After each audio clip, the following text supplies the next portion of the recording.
देख रहे हैं केवल सच में। ये सब हम लोग बिहार में किसी को इजाजत देंगे कि दारू पियो, और किसी को बाहर को आने वाले को हम कहेंगे कि यहाँ आते हैं तो दारू पीजिए? मत आइए। अगर दारू पीते हैं अब बिहार आने में आपको दारू पीने में दिक्कत है, मत आइए बिहार।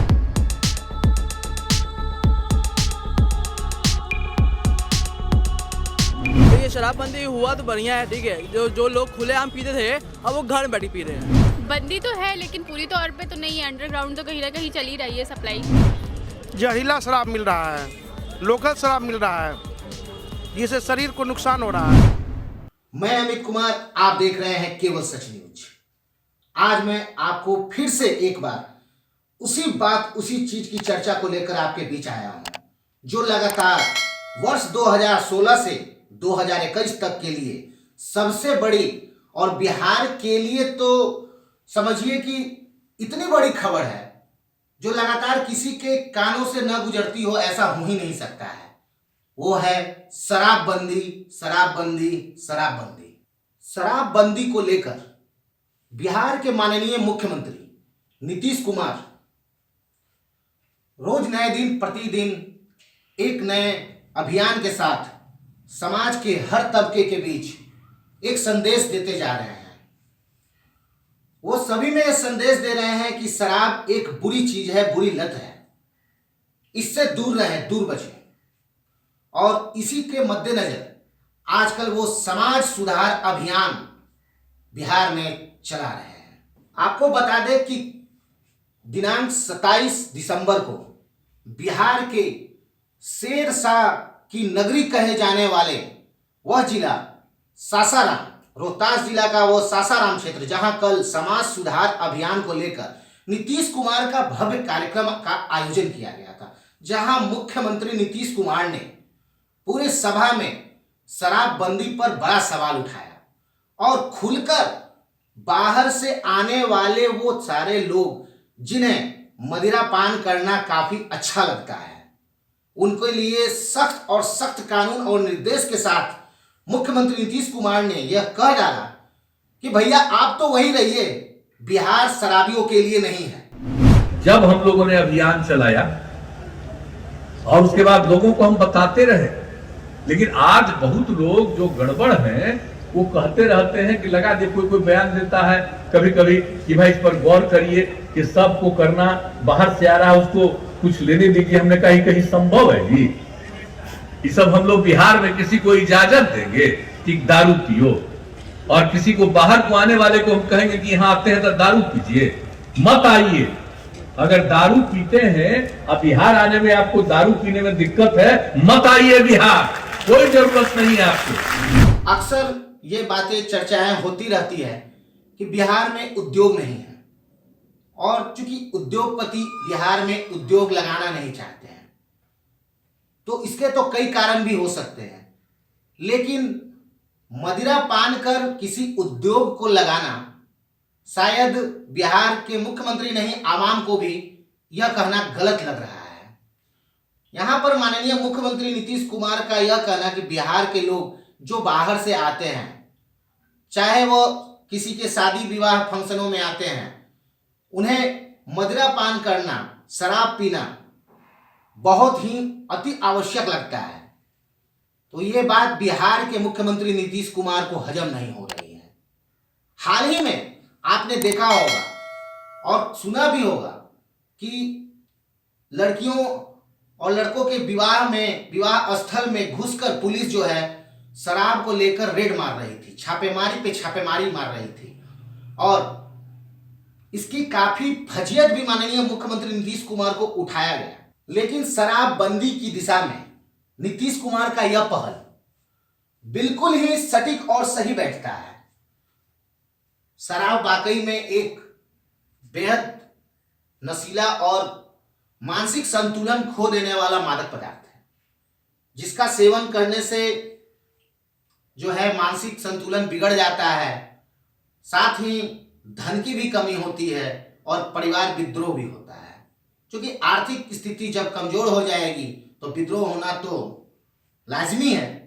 इस दिशा में नीतीश कुमार जो माननीय बिहार के मुख्यमंत्री हैं, उन्होंने 2016 का मद्य निषेध अधिनियम कानून तो पारित कर लागू कर दिया।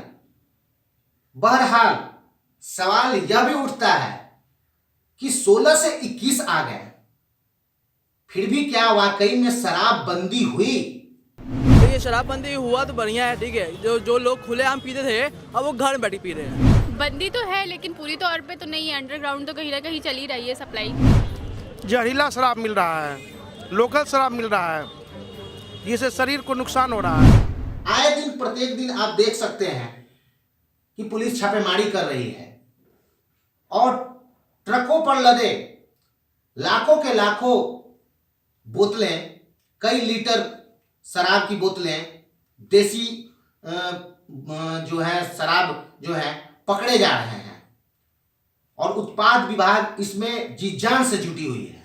हालांकि सवाल यह भी है कि उत्पाद विभाग भले ही इस दिशा में अपना कारगर कदम उठा रहा हो और काफी मेहनत और मशक्कत दिख भी रही है, क्योंकि आए दिन प्रत्येक दिन जो है जो शराबों का बड़ा खेप जो है आपके बीच देखने को मिल रहा है कि पुलिस कार्रवाई कर रही है।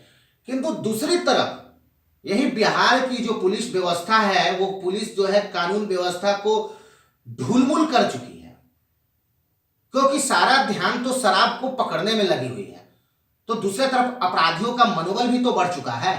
आए दिन हत्या, बलात्कार और दबंगई जैसे कई मामले उजागर हो रहे हैं। कल की घटना आप देख लीजिए, वैशाली जिले में दबंगों ने जो है एक नाबालिग लड़की को उसके घर से उसकी मां के सामने उठाकर ले गए और कड़े लफ्जों में कहा कि इसे 2 दिन बाद वापस लौटाएंगे, नहीं तो गोली मार देंगे। ऐसी कई घटनाएं अपराध की रोज प्रतिदिन देखने को मिल रही है।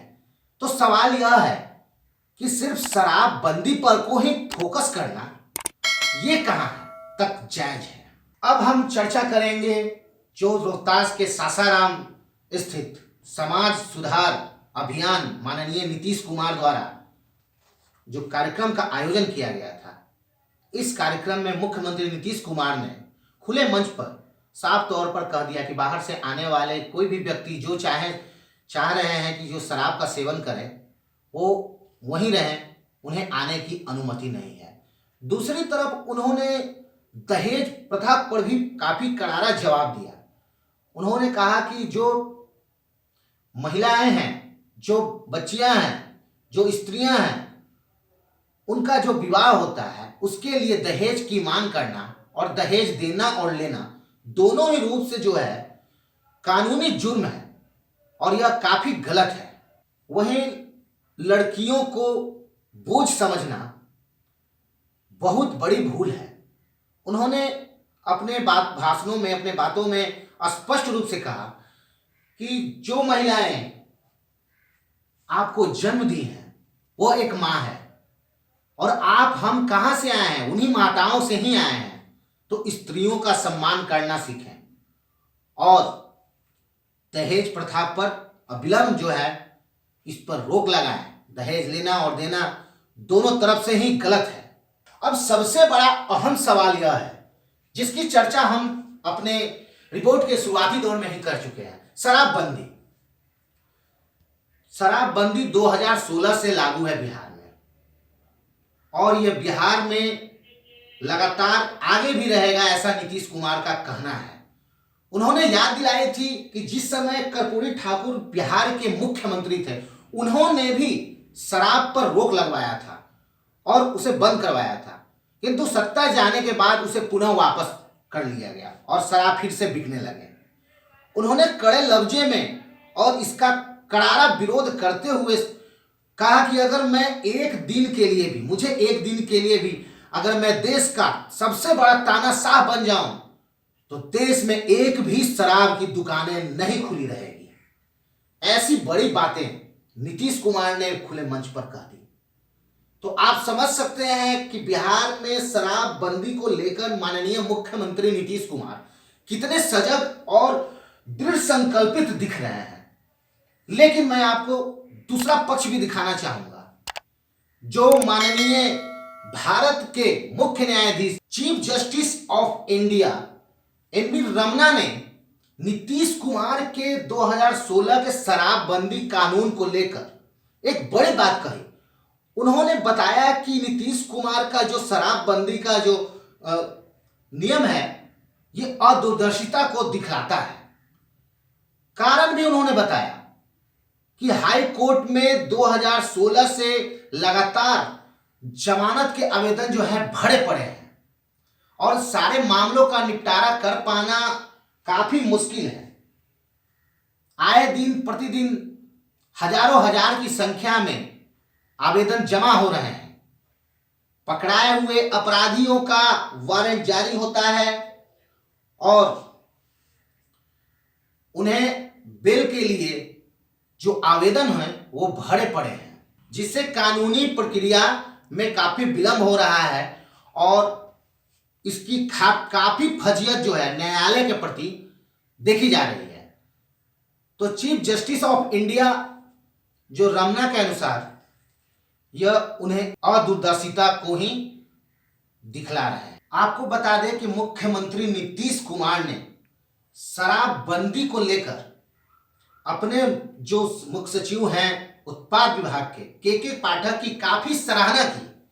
उन्होंने उस वक्त की भी याद दिलाई जब वो उनके विभाग में कार्यरत थे और उत्पाद भूतत्व विभाग में भी थे और अपने कार्यों के लिए जो है के पाठक जो आईएएस के पाठक हैं वो काफी चर्चित थे। उनको उनकी दिलेरी और ईमानदारी पर कोई दाग नहीं उठा सकता। आपको ज्ञात होगा कि बीते 5-6 वर्ष पहले आईएएस के पाठक को स्वास्थ्य विभाग का सचिव बनाया गया था। उस दरमियान उन्होंने ड्रग माफियाओं में एक डर पैदा कर दी थी। हालांकि उस वक्त एक और भी चर्चित आईपीएस की मैं बात करने जा रहा हूं, जिसने दवा माफियों को के बीच में एक ऐसा डर पैदा किया था जिसका खामियाजा दोनों का डेपुटेशन बिहार से बाहर करवा दी। हालांकि एक बार फिर बिहार में आईएएस के पाठक अभी उत्पाद विभाग में उन्हें मुख्य सचिव बनाया गया है और वहीं डेपुटेशन पे गए हुए वो आईपीएस अधिकारी जिसकी चर्चा मैं नाम के साथ अभी नहीं करना चाहूंगा, लेकिन कड़े जवान में इतना जरूर कहूंगा कि वो बिहार के ही नहीं बिहार से बाहर भी वो काफी चर्चित आईपीएस रहे हैं। वो उनका भी डेपुटेशन खत्म हो गया और वो जो है 5 साल की अपनी बाहरी अवधि कार्य करने के बाद एक बार पुनः बिहार में आ गए हैं। अब यह दोनों आईएएस और आईपीएस बिहार में क्या रंग लाते हैं यह देखना बाकी है। हालांकि फिलवक्त उत्पाद विभाग में के पाठक अपने दिशा निर्देश के साथ जो है लगातार कार्रवाइयां करते दिख रहे हैं। वहीं दूसरी ओर मैं जिस चर्चित आईपीएस की चर्चा कर रहा हूं वो बिहार आ गए हैं। फिलवक्त उन्हें अभी किसी तरह का किसी भी विभाग में नहीं भेजा गया है, लेकिन संभावना यह जरूर व्यक्त की जा रही है कि उनके साथी के पाठक हो सकते हैं। अगर ऐसा होता है तो सचमुच नीतीश कुमार का यह सपना जो शराबबंदी है, जिन्हें वो बापू का सपना कहते हैं, इन बापू के सपना और नीतीश कुमार के सपने को साकार करने की दिशा में ये दोनों आईएएस और आईपीएस मिलकर सचमुच कुछ नया कर सकते हैं। तब तक आप बने रहिए केवल सच न्यूज के साथ। मैं अमित कुमार।